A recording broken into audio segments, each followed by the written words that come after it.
ต้นนี้เป็นดอกอันน่ะหมากเอี่ยงหมากพีช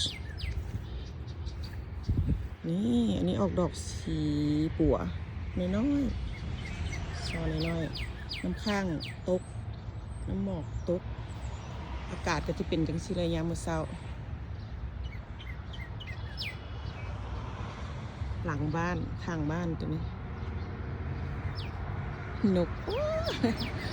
เราเห็นซ้ำขึ้นบินไปก่อนดอกไม้ใบไม้ก็กำลังเริ่มปงออกดอกออกใบ